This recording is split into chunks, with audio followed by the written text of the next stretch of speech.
할렐루야. 오늘도 주일 예배로 함께 하시는 모든 성도님들을 주님의 사랑으로 축복하고 환영합니다. 여러분, 봄이 되었습니다. 봄비가 내려도 춥지 않고 따스한 느낌이 있습니다. 봄이 되어서 생명력이 살아나는 것처럼 여러분의 인생 가운데 간절한 기도의 제목 가운데 하나님의 생명의 역사가 충만하시길 주님의 이름으로 축복드립니다. 오늘은 물질이라는 도구를 사용하는 법이라는 제목으로 함께 말씀의 은혜를 나누기 원하는데요. 온전한 헌금 생활을 위한 기도 21번째부터 25번째까지 기도 제목을 함께 보도록 하겠습니다.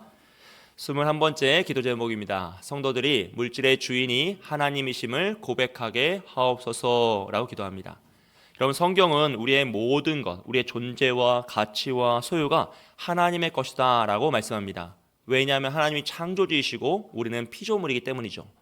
그러므로 이 모든 것이 하나님의 것이군, 소유권은 다 하나님께 있고 우린 이 세상에서 잠시 이 모든 것을 사용할 수 있는 사용권을 허락받은 청직이다라는 것을 우리가 기억할 때 우리는 믿음의 시작이 일어납니다.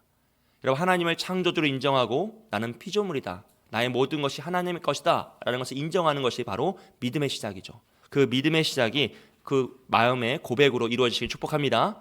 22번째 기도 제목은요, 헌금이 하나님의 뜻대로 사용되게 하옵소서라고 했습니다.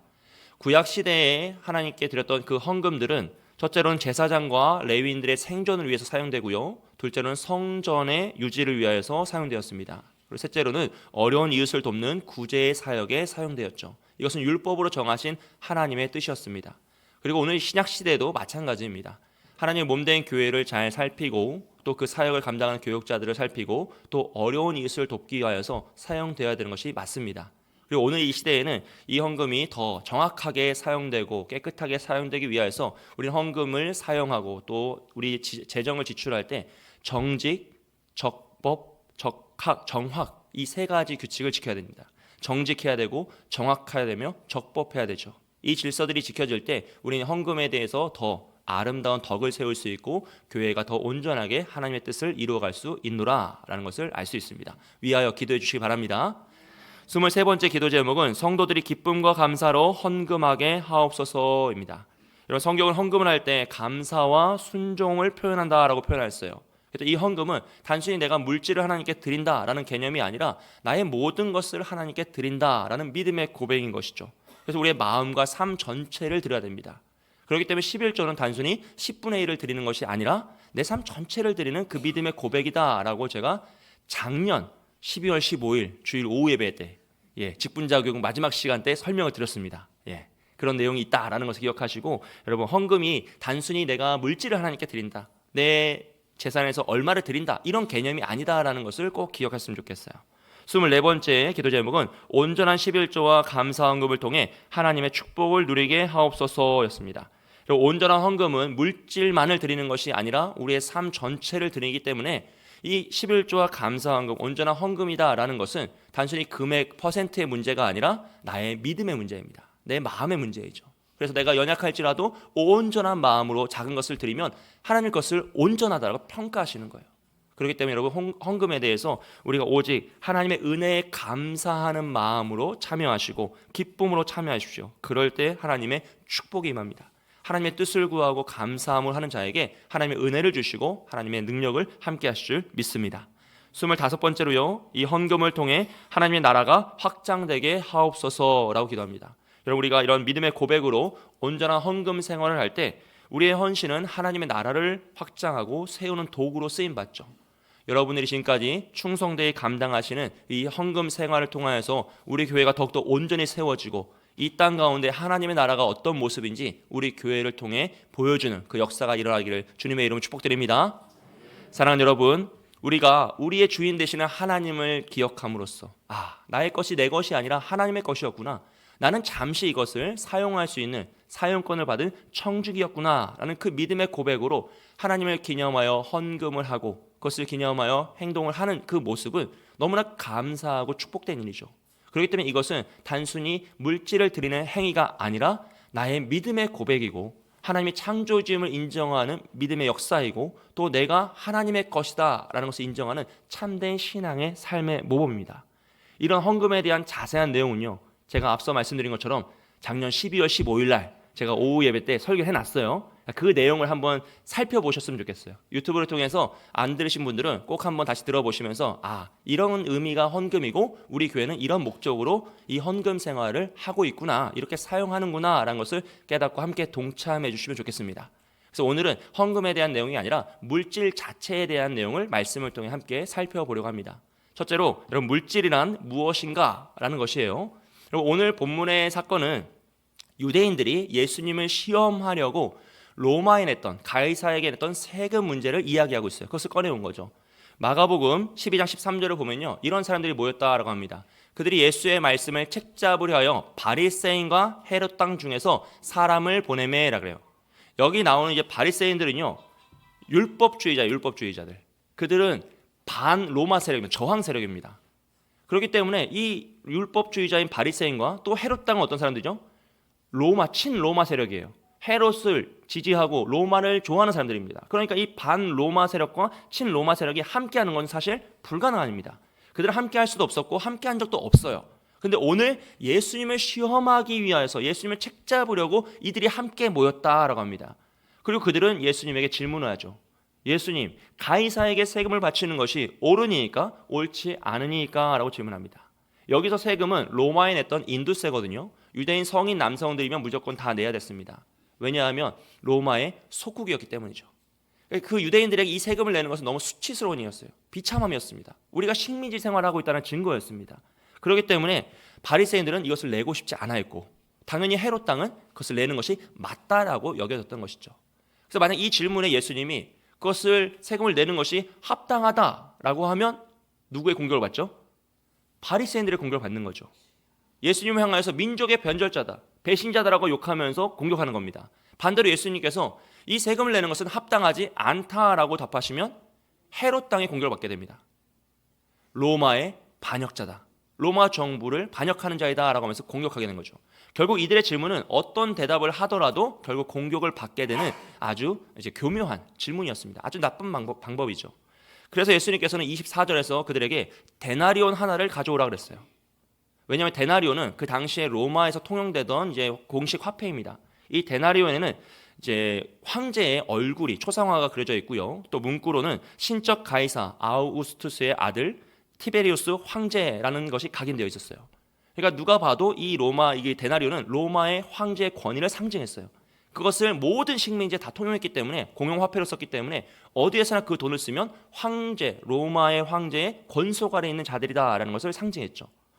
그래서 유대인들은요, 이 데나리온으로는 성전세를 내지 못하겠습니다. 성전세는 모든 유대인 성인들이 하나님의 성전을 지키기 위해서 내는 세금이었거든요. 그 성전세 반세계를 내야 되는데 이 성전세를 낼 때는 데나리온 낼 수 없었어요. 왜냐하면 데나리온에는 우상 숭배적인 의미가 심겨져 있기 때문에 그것은 안 된다. 그래서 유대인들의 화폐였던 세겔로 바꾸어서 그것을 내게 했죠. 그런데 예수님께서는 지금 유대인들에게, 헤롯 땅과 바리새인들에게 뭘 달라고 하시죠? 데나리온을 가져오라고 하시죠. 여기 이 상황이 뭐냐 하면 그들은 말로는 세겔의 삶을 산다고 했습니다. 우린 구별되고 우린 하나님을 찬양하며 거룩한 백성이다. 우리는 이런 우상 숭배적인 도구를 사용할 수 없다라는 말을 했죠. 하지만 그들의 마음속에, 그들의 삶 속에는 뭐가 가득해요?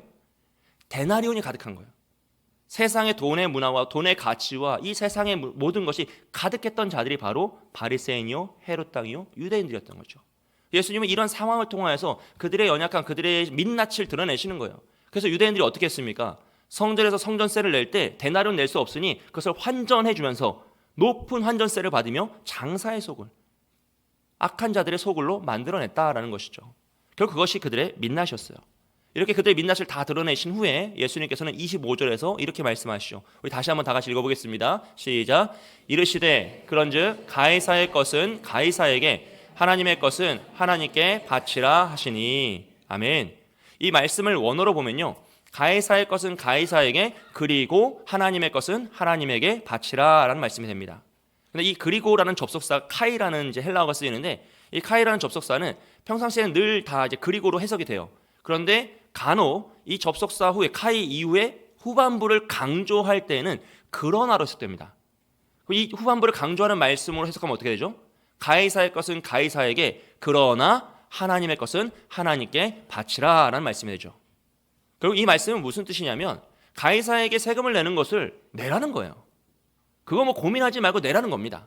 하지만 너희는, 유대인들, 너희는 너희의 주인이, 참된 주인이 하나님이시라는 것을 기억하고 하나님의 것은 반드시 하나님께 드려야 한다라는 것을 강조하는 것이죠. 그렇다면 여러분, 하나님의 것은 무엇입니까? 단지 성전에 내는 반세겔의 돈이 하나님의 것이 아니라 성경은 우리 자체가 하나님의 것이다 라고 말씀하고 있어요. 이사야 43장 1절과 로마서 14장 8절 말씀입니다. 우리 다 함께 읽겠습니다. 시작. 야곱아, 너를 창조하신 여호와께서 지금 말씀하시느니라. 이스라엘아, 너를 지으신 이가 말씀하시느니라. 너는 두려워하지 말라. 내가 너를 구속하였고 내가 너를 지명하여 불렀나니 너는 내 것이라. 우리가 살아도 주를 위하여 살고 죽어도 주를 위하여 죽나니 그러므로 사나 죽으나 우리가 주의 것이로다. 아멘. 할렐루야. 사랑하는 여러분, 우리는 다 주의 것인 줄 믿습니다.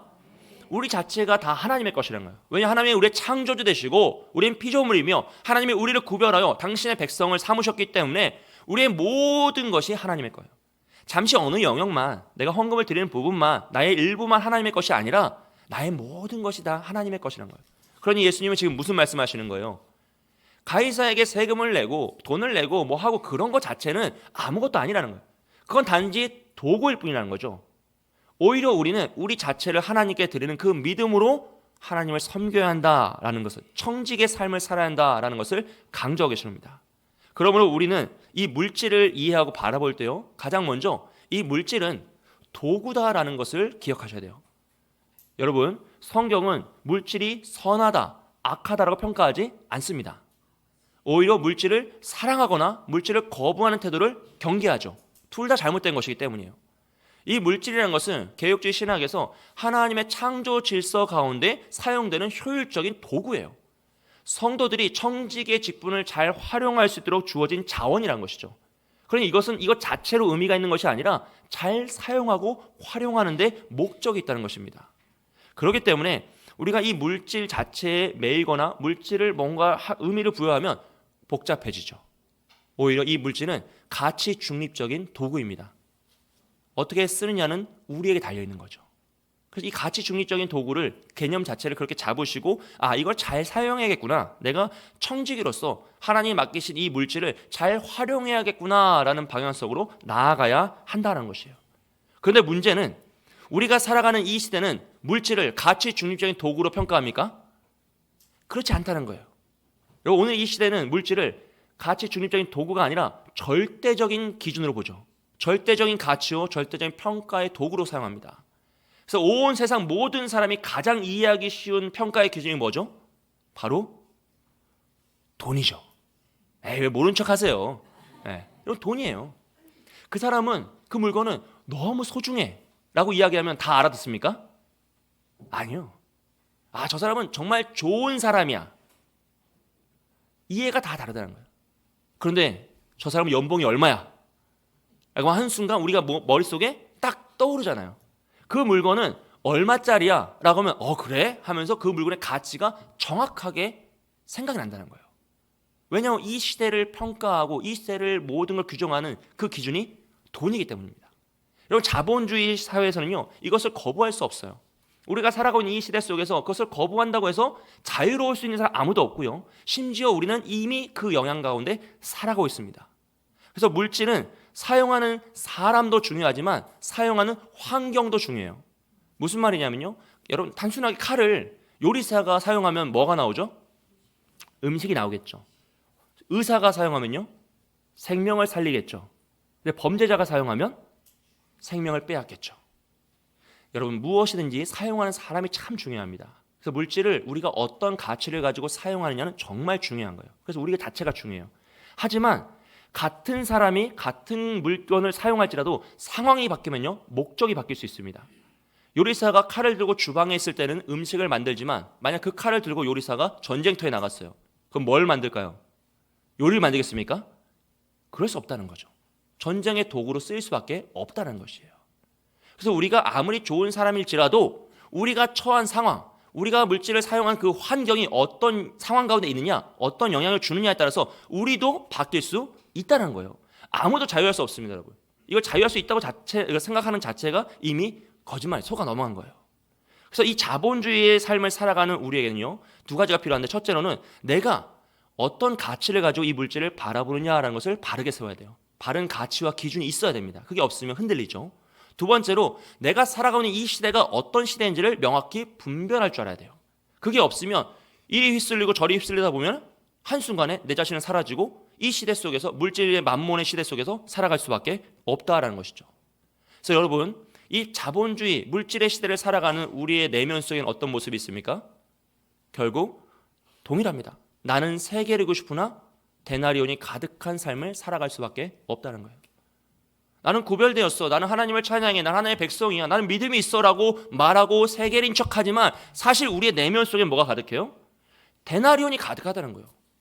이 세상의 자본주의의 그 원칙과 부에 대한 사랑과 그 물질에 대한 소망함이 가득한 거죠. 거기서 자유로운 사람은 아무도 없다는 거죠. 아닌 척할지라도 어떻게 됩니까? 결국 민낯은 드러납니다. 예수님께서 데나리온을 가져오라 할 때 어떻게 해요? 바로 가져와요. 즉시. 우리 안에 있는 그 욕망이, 그 물질의 유혹이 찾아올 때, 그 시험이 있을 때 즉시 반응할 수밖에 없다는 것이에요. 사랑하는 여러분, 그래서 우리는 물질에 관해서 바르게 이해하고 해석하는 기준이 있어야 돼요. 첫째는 그게 있어야 되고요. 그리고 더 나아가서 바르게 사용해야 됩니다. 그러려면 이 험한 세상을 이해해야 돼요. 이 세상을 알지 못하고 내가 바르게 사용하겠노라 라고 하는 것은 이미 넘어질 수밖에 없는 구조입니다. 여러분, 물질을 악한 것도 아니고 선한 것도 아니고 가치 중립적인 도구일 뿐이라는 것을 여러분 기억하시기 바랍니다. 그래서 이 도구를 우리가 이 험한 세상에서 바르게 잘 사용하려면 더 하나님 말씀을 통해 깨달아야 돼요. 이 세상에서 이야기하는 그런 가치들 말고요. 세상에서 이야기하는 부의 축적이나 물질의 사용 방법 말고 하나님의 말씀은, 하나님은 이 물질을 어떻게 이해하고 계시고 우리에게 허락하셨는지 그 진리, 그 기준을 가지고 이 세상을 바라보며 사용할 수 있어야 한다는 것이죠. 두 번째로 물질을 어떻게 사용할 것인가라는 것인데요. 여러분, 누가복음 18장을 보면은 부자 관원, 부자 청년, 한 관원의 이야기가 나오죠. 한 그 부자 관원이 예수님께 찾아옵니다. 선생님, 내가 어떻게 해야 영생을 얻겠습니까? 라고 질문하죠. 예수님 뭐라고 하시죠? 내가 계명을 아느냐? 그랬어요. 10계명을 이야기하시죠. 그랬더니 그 부자가 나는 이것을 어릴 때부터 다 지켰습니다. 그러자 예수님이 뭐라고 하시죠? 내가 한 가지 부족한 것이 있으니 너의 재산을 다 팔아서 가난한 자들에게 나눠주고 나를 따르라 가셨어요. 그렇죠. 부자가 재산이 많은 거로 부자인지라 심히 고민하다가 예수님을 떠나가 버립니다.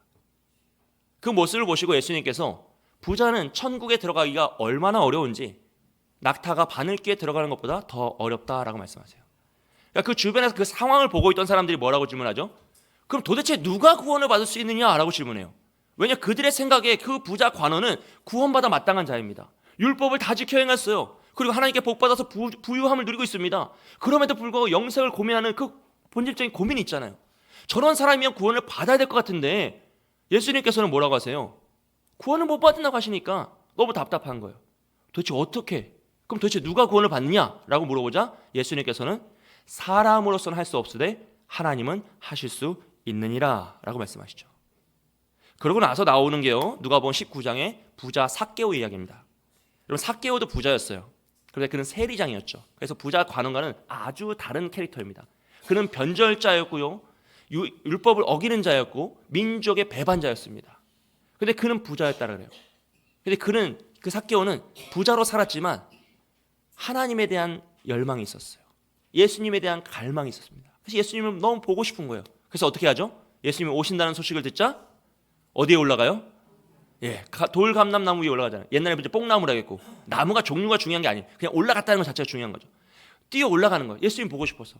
그래서 예수님께서 그를 보시며 내가 오늘 너의 집에 유할 것이니 어서 내려오라 그러죠. 그리고 예수님이 삭개오의 집에 들어가시자 삭개오가 뭐라고 고백합니까? 누가복음 19장 8절입니다. 함께 읽습니다. 시작.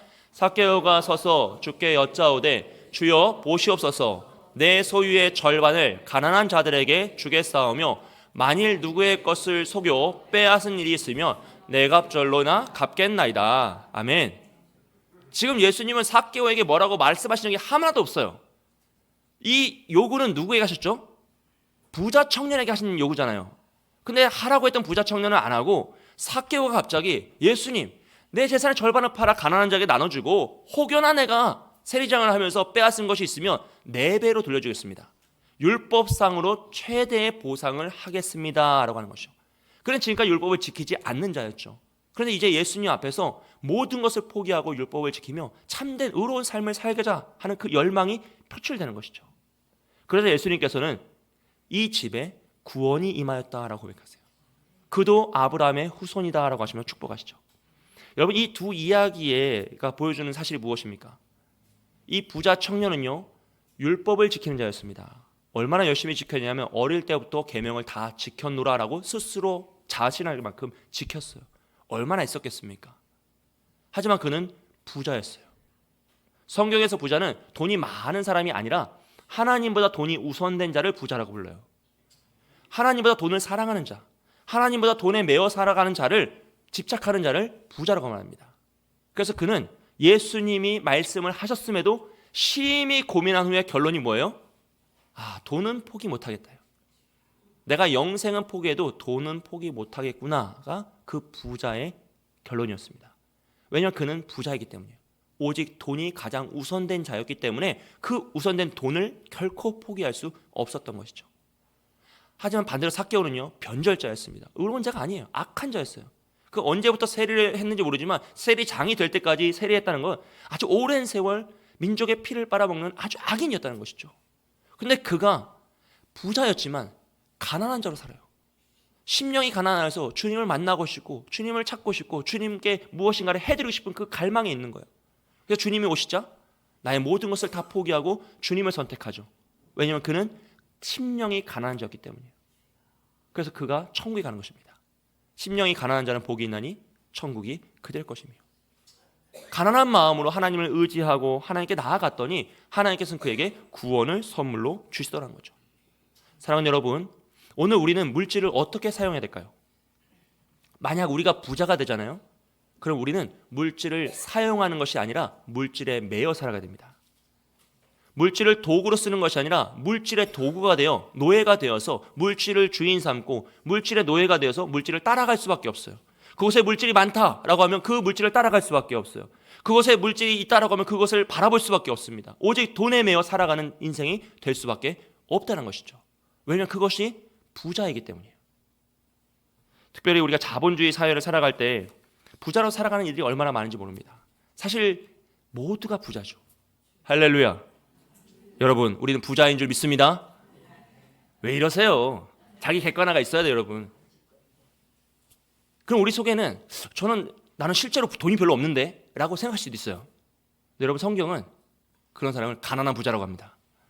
더 슬퍼. 네.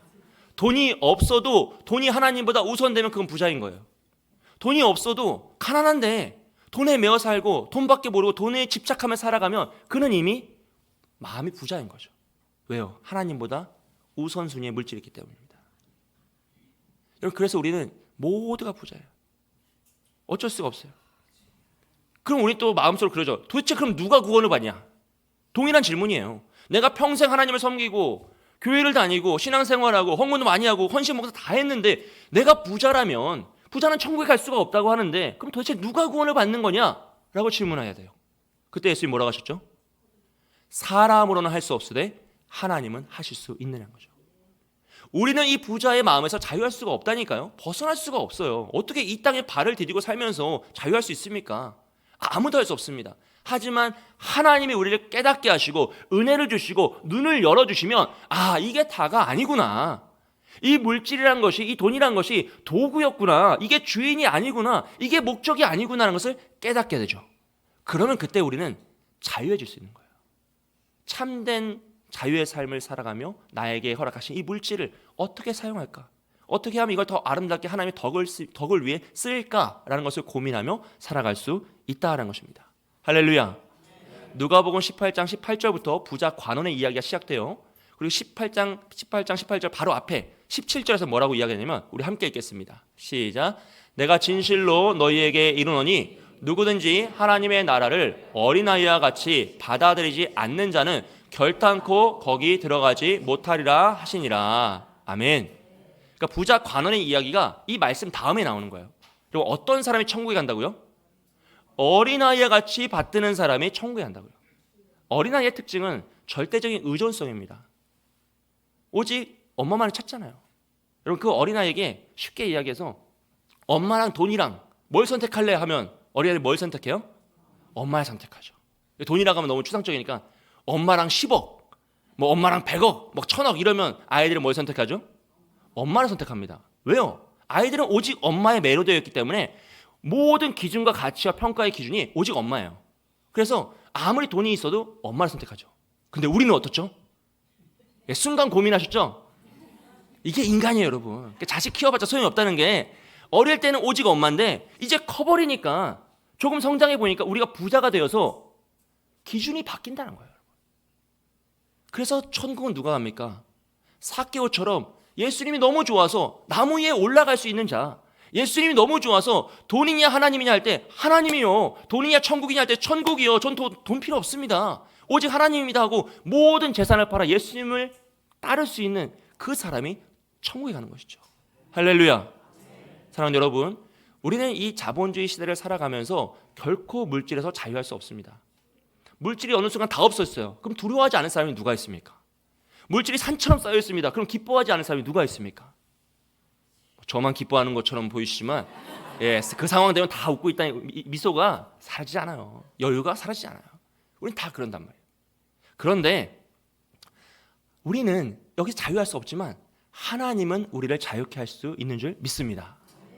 여러분, 그래서 주인이 되어서는 안 돼요. 이 물질이 우리의 주인이 되어버리면 우린 거기에 매여가지고 노예로 살아갈 수밖에 없어요. 오직 하나님이 우리의 주인이시고 모든 것에 우리에게 허락하신 창조주이신데 그 하나님을 물질로 대체하는 순간 우리는 넘어질 수밖에 없고 좌절할 수밖에 없고 매여올 수밖에 없다는 거죠. 사랑하는 여러분, 우리도 어린아이와 같이 고민하십시오. 하나님과 돈 중에 무엇입니까? 천국과 물질 중에 무엇입니까? 이 세상의 부귀영화와 구원 중에 도대체 무엇이겠습니까? 그 어떤 고민도 없이 바로 하나님을 붙잡고 영생을 붙잡고 천국을 사모하며 나아가는 길이 바로 이 세상에서 우리가 물질을 사용하는 지혜로운 방법이라는 것이죠. 여러분, 하나님께서 우리에게 물질을 도구로 주셨음을 믿습니다. 이 물질은 선한 것도 아니고 악한 것도 아닙니다. 그렇기 때문에 사랑해도 안 되고 거부해도 안 됩니다. 지혜롭게 사용해야 되는 것이죠. 그 물질을 도구로 볼 수 있는 믿음이 있어야 되고요, 도구로 사용할 수 있는 지혜가 있어야 합니다. 우리에게 이 지혜가 있기를, 그 믿음이 있기를 주님의 이름으로 축복드립니다. 마지막으로 살펴볼 것은요, 그렇다면 이 물질을 사용할 때 우리가 주의해야 될 주의사항은 무엇인가 라는 것인데요, 부자 삭개오 이야기 이후에 바로 나오는 것이 문화의 비유예요. 달란트 비유입니다. 한 귀인이 먼 타국에 가서 왕위를 받기 위해서 나아갈 때 종들을 불러서 문화, 돈을 맡겨놓고 가요. 그러면서 뭐라고 하냐면 내가 돌아올 때까지 장사하라 그랬어요. 즉 장사라는 건 사용하라는 것이죠. 장사하라 하고 이제 떠나갑니다. 그러자 종들 중엔 여러 사람이 장사하기 시작했고, 또 어떤 이는 그걸 감추어두기도 했고, 또 사람들 중엔 그 사람이 왕이 되면 안 되는데 라고 하면서 불평하는 자도 있었다 그래요. 근데 시간이 지나서 그 사람이 왕의 지위를 받고 도착했을 때 종들을 불러서 결산하죠. 그때 한 종이 주인에게 내가 장사하여서 10문화를 남겼습니다 라고 하자 그 주인이 뭐라고 하죠? 잘했다고 합니다. 착하다 그래요. 칭찬하면서 그에게 지극히 작은 것에 충성하였으니 내가 더 큰 것을 맡긴다 하며 10고을을 다스리는 권세를 줘요. 그리고 한 종이 또 와서 내가 장사해서 5문화를 남겼습니다 라고 하자 동일하게 칭찬하고 5고을을 다스릴 권세를 주죠. 근데 다음 종이 와서 한 문화를 내가 수건에 싸두었다고 지금 꺼내왔습니다. 주인은 너무 엄한 사람이라 내가 무서워서 혹여나 장사하다가 잃어버릴까 봐, 돈을 손해볼 수도 있잖아요, 손해볼까 봐 그것을 숨겨놨다가 지금 가져왔습니다 라 그래요. 주인은 엄한 사람이다, 그는 심지 않은 데서 거두고 이제 두지 않은 것을 취한다 라고 하면서 주인을 비판하죠. 그때 주인이 뭐라고 하냐면 그를 향하여 악하고 게으른 종, 이런 나쁜 녀석이라고 이야기하면서 만약 내가 무서워서 장사를 하지 않았다면 그것을 은행에 맡겨두었다가 이자와 함께 찾아왔을 것인데 지혜롭게 일을 하지 못하였기 때문에 그를 심판합니다. 그리고 그는 죽임을 당하죠. 여러분, 이 이야기에서 중요한 것은요, 그 종들이 얼마를 남겼냐가 아니에요. 꼭 기억하셔야 돼요. 남겼냐가 아니라 그들이 그 돈을 어떻게 사용했냐입니다. 주인이 원했던 건 무엇이죠? 장사를 하는 것이에요. 사용하라는 것이었어요. 그런데 어떤 이들은 그 주인의 말에 순종하여 장사하였더니 칭찬을 받아요. 이 주인이 뜻대로 장사했다가 돈을 잃을 수도 있잖아요. 근데 그래도 칭찬받는다니까요. 그게 중요한 거예요. 주인의 마음에 합하게 사용한 자는 다 칭찬을 받아요. 그런데 숨겨둔 자는 무엇입니까? 주인이 사용하라고 했는데 그것을 사용하지 않고 은행에도 맡기지 않고 뭐 했어요? 감추어둔 거예요. 축적의 목적을 두며 그냥 가둬둔 거죠. 그러니까 그 사람은 주인에게 심판을 거는 거죠. 안타까운 일이죠, 여러분. 사랑하는 여러분, 꼭 기억하십시오. 물질 자체는요, 목적을 부여하시면 안 돼요. 물질 자체에 목적을 부여하면 우리가 부자가 돼요. 그럼 어떻게 되죠? 물질을 축적하는 것에 기쁨을 누립니다. 우리가 지금 다 누리는 그 기쁨이에요. 통장 잔고가 많은 게 좋아요? 적은 게 좋아요? 에이, 왜 이러세요 또? 오늘 되게 외롭네요. 예. 우리 다 누구나 많은 게 좋잖아요. 당연한 거잖아요. 이건 벗어날 수 없다니까요. 그게 뭐라고요? 부자라고요. 부자의 마음. 누구나 다 그게 있어요. 근데 그 축적 자체에 목적을 두면 그 축적하는 것에 의미를 부여하고 그것을 위해 살아갈 수밖에 없어요. 근데 지금 주인이 이제 하나님이신데 하나님이 원하는 건 뭐예요? 축적이 아니라 사용하라는 것이에요. 우리에게 주신 이 모든 물질, 이 생명, 건강, 이 모든 자원은 하나님이 사용하라고 주신 건데 무엇에 사용할까? 어떻게 사용할까? 하나님의 뜻을 위해서 어떻게 내가 이걸 활용할까? 그걸 고민해야 되는데 우리가 그것을 하지 않고 쌓아두고 모아두는 것에 목적을 두고 그것에 의미를 부여하며 살아가면 부자로 전락해버린다는 거죠. 그래서 주인은 그런 것을 심판하시는 것이고 잘 활용하는 자를 칭찬하는 것입니다. 여러분, 물질 자체에 목적을 두지 않으시기를 축복합니다. 물질은 쌓아둠의 의미가 있는 것이 아니라 활용함의 의미가 있어요. 잘 활용해야 되는 거죠. 그럼 우리가 어떻게 활용해야 될까? 그 지혜롭게 활용하는 방법을 깨닫기 위해서는요, 불의한 청지기의 비유를 우리가 이해해야 돼요. 누가복음 16장에 불의한 청지기가 나오죠. 그는 주인이 재산을 함부로 사용해서 낭비시켰다, 불의하게 사용했다는 것을 주인이 듣고 이 청지기를 내쫓기로 결정합니다. 근데 아직 쫓겨나진 않았어요. 그때 이 불의한 청지기가 고민을 하죠. 내가 땅을 파자니 힘이 없고 빌어먹자니 부끄러운데 도대체 뭘 해야 될까 고민하다가 야, 내가 해야 될 일 알았노라 하고 주인에게 그 빚을 진 모든 사람들, 채무자를 다 부릅니다. 그리고 와서 계약서를 다시 써요. 100만 원을 빌린 사람은 50만 원을 적고 이런 식으로 다 계약서를 잘못 쓰는 거죠. 이게 뭐죠? 나쁜 놈이잖아요. 여러분 요즘 같으면 소송 당하고 감옥 가요. 이건 정말 악한 일이죠. 그런데 주인이 그 사람이 한 행동을 보고 뭐라고 합니까? 그가 일을 지혜롭게 했다라고 하면서 칭찬하죠. 그래서 이제 우리가 시험에 드는 거예요. 이게 어떻게 된 거지? 하면서 고민에 빠지는 거죠. 말씀만 다시 보겠습니다. 누가복음 16장 8절에서 10절 말씀 다 함께 보겠습니다. 시작. 주인이 이 옳지 않은 청지기가 일을 지혜 있게 하였으므로 칭찬하였으니 이 세대의 아들들이 자기 시대에 있어서는 빛의 아들들보다 더 지혜로움이니라. 내가 너희에게 말하노니 불의의 재물로 친구를 사귀라. 그리하면 그 재물이 없어질 때에 그들이 너희를 영주할 처소로 영접하리라. 지극히 작은 것에 충성된 자는 큰 것에도 충성되고 지극히 작은 것에 불의한 자는 큰 것에도 불의하니라. 아멘. 우선 8절 말씀에 보면요, 이 세대의 아들들은 하나님의 빛의 아들들보다 더 지혜롭다 그래요. 이게 무슨 얘기냐면 지금 이 불의한 청지기가 주인에게 심판받아 쫓겨날 예정이잖아요. 아직 쫓겨난 거 아니잖아요. 쫓겨날 예정인데 그가 지금 그 계약서를 다시 쓰는 악한 행동을 통해서 뭘 준비하고 있죠? 쫓겨난 후, 즉 미래를 준비하고 있잖아요. 그걸 보고 주인이 지혜롭다고 한 거예요. 이 주인은 하나님을 의미합니다. 하나님이 그런 악인을 보면서 지혜롭다고 했어요. 그 반대로 빛의 아들들, 하나님의 자녀들을 무지하다고 하세요. 왜요? 그들은 이 세상에 살면서 미래를 준비하고 있지 않기 때문이에요. 그럼 우리의 미래는 어디입니까? 내일입니까? 아니죠. 천국이잖아요.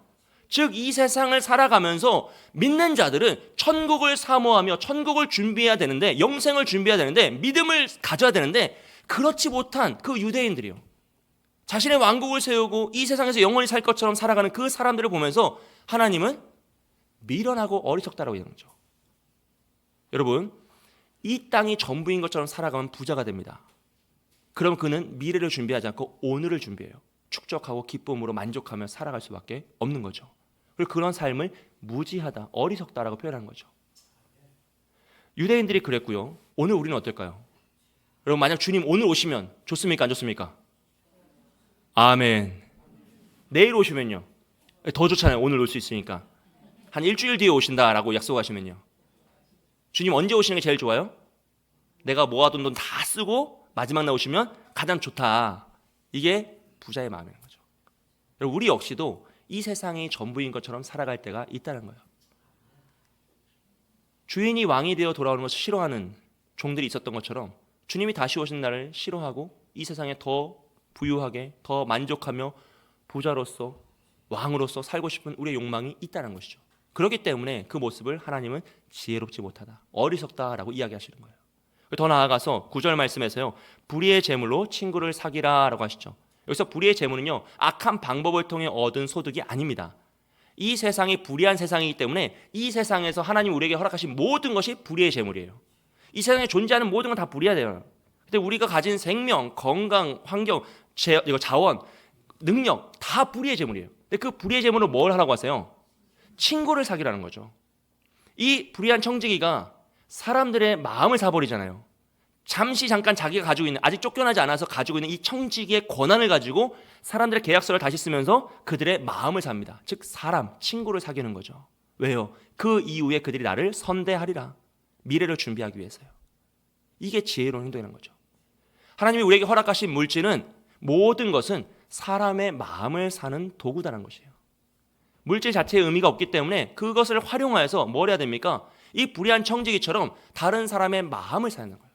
여러분, 이것은 세상에서 돈을 버는 사람도 다 알고 있어요. 이 불의한 청지기도 다 알고 있습니다. 그래서 물질보다 사람을 우선하며 그들의 마음을 살려고 물질을 활용하고 있잖아요. 근데 오늘 우리는 어떻습니까? 영혼을 구원한다라는 우리가, 복음을 전하 그를 천국으로 이끌고자 한다는 우리가 과연 그들의 마음을 사고 있냐는 것이죠. 우리가 사용되는 그 물질이 그들의 마음을 사기 위함입니까? 아니면 나의 기쁨을 위함입니까? 우리가 지금까지 살아가면서 얼마나 많은 돈을 썼습니까? 사실 말할 수 없는 그 많은 물질들을 통해서 우린 과연 몇 명의 마음을 샀냐라는 것이에요. 예수님 지금 하나님 그 얘기를 하시는 거예요. 사랑하는 여러분, 이 불의한 세상에서 하나님 우리에게 맡기신 모든 것은 사람의 마음을 사는 도구인 줄 믿습니다. 아파트를 사라고 주신 게 아니라 사람의 마음을 사라고 주신 거예요. 재산을 늘리라고 주신 것이 아니라, 나의 만족을 쓰라고 주신 것이 아니라 사람의 마음.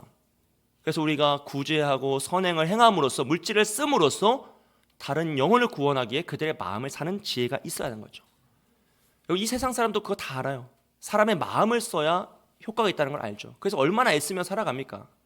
그러나 우리는 과연 그 세상 사람들처럼 노력하고 있는지, 애를 쓰고 있는지, 열심을 내고 있는지 우리 자신을 되돌아볼 수 있어야 한다는 것입니다. 여러분, 고민 한번 해보세요. 우리가 과연 어떤 사람들의 마음을 사고 있고 얼마나 마음을 샀는지. 그 10절 말씀에서 이렇게 이야기해요. 지극히 작은 것에 충성된 자는 큰 것에도 충성되고 지극히 작은 것에 불의한 자는 큰 것에도 불의하니라 라고 합니다. 이 말씀은 우리가 이 세상에 받은 이 모든 것은 지극히 작은 것이라는 거예요. 달란트 비유에서 그렇고 문화의 비유에서도 그렇죠. 주인이 뭐라고 하죠?